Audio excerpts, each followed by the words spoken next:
pique their interest and for Egyptians to feel proud and for people in Egypt to feel extra proud, that they're being represented. And it's the small things, like that make it special. I can't tell the difference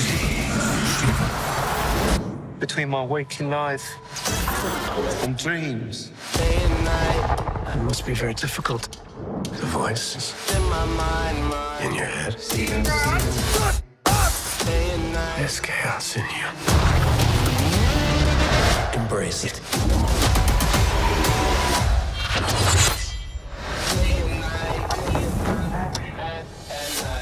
The Marvel Cinematic Universe has enjoyed mainstream success. It's very popular globally. However, with that sort of success, there also comes a certain form of criticism. Some people say it's the same thing. It's always very repetitive. Now, as someone who's actually worked on such a project, Moon Knight, what would you say are your thoughts on such a sentiment? I don't ever think any two things can be the same because there are different people who work on them, different cultures involved, different backgrounds, different expertise. And it's a different story that we haven't seen. Obviously, elements tonally might, be similar across the board, but no two stories are ever going to be done the same, especially by different actors. And I think if people enjoy the differences in the nuances and are curious about that, then they can enjoy all of them.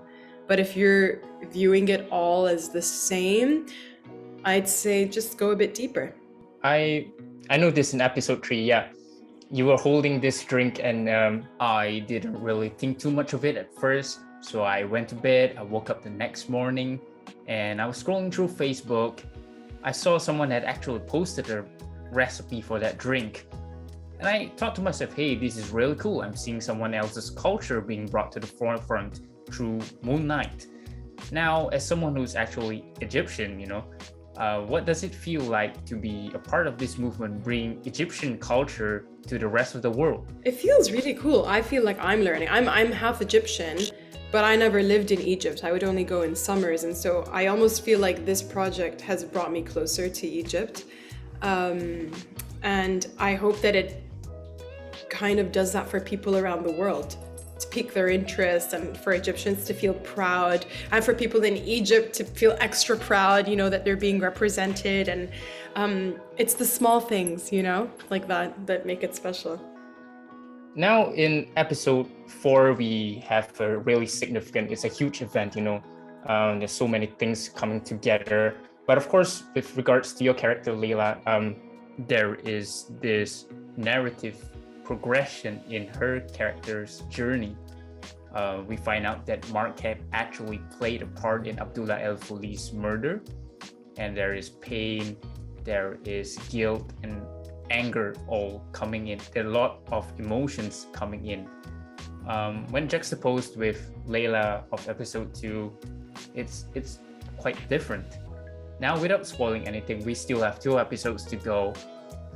What would you say, or what would you like audiences to take away from your character's journey in the final 2, or maybe throughout the entire series in general? Despite everything that Layla has been going through with Mark and what she's gone through with the loss of her father and discovering more information, she is able to focus on almost the threat to the world that is possible, and she just wants to keep her head like around that. I find that it takes a lot of strength to be able to do that, and it taught me a lot. I feel like that's what I can say.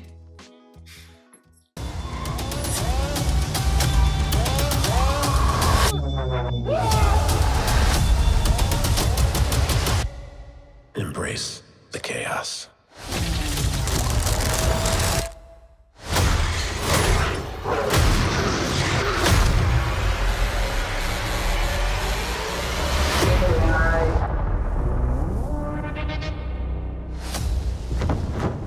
At night.